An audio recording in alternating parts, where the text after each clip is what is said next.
Lallai ana wata ga wata a lokacin da hukumar tace fina-finai ke ƙoƙarin haɗe kan mambobin ƙungiyar domin samar da nagartattun fina-finai kamar yadda doka da oda ta tanada ta hukumar.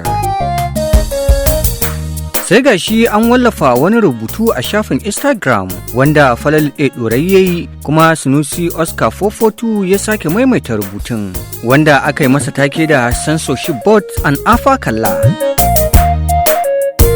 Rubutun da Falal Ɗorayi ya yi ya fara da cewa, na ɗauka yadda magariba ta yi gari ya kusa wayewa, jagoran hukumar zai shiga hankalinsa. Ni ban ga dokar hukumar da ta ce idan mutum baya tare da kai in an kawo maka fim sai a cire sunansa. Babu wannan dokar. Na ɗauka wannan kama karyar an yi ta ne tun lokacin raba da ya wuce.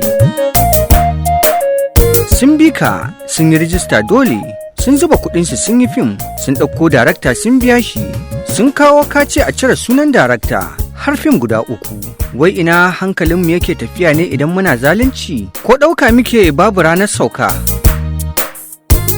Gaskiya cire sunan darakta Sunusi Oscar 442 a sa sunan wani rashin adalci ne da karya dokar ƙasa da tauye haƙƙin ɗan ƙasa.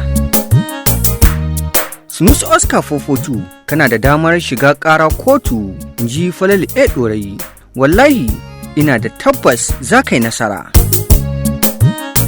An kafa dokar hukumar ne domin kare addini da al'ada da ke da muradin gwamnati tare da kare haƙƙin masana'antar fim, amma sai gashi waɗansu mutane suna sanya ra'ayinsu da saɓanin da ke tsakaninsu da wasu domin gudanar da dokar bayan da yake a tsarance na tsarin wannan hukuma ba.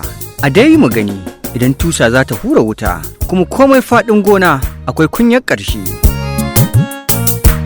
Ku ci gaba da bibiyar shafukanmu domin samun labarai da rahotannin da suka shafi masana'antar Kannywood. Kada ku manta, ku danna subscribe, like, share, sannan ku comment akan dukkanin bidiyon da muka ɗora domin samun damar kallon shirye-shiryenmu da zarar mun ɗora.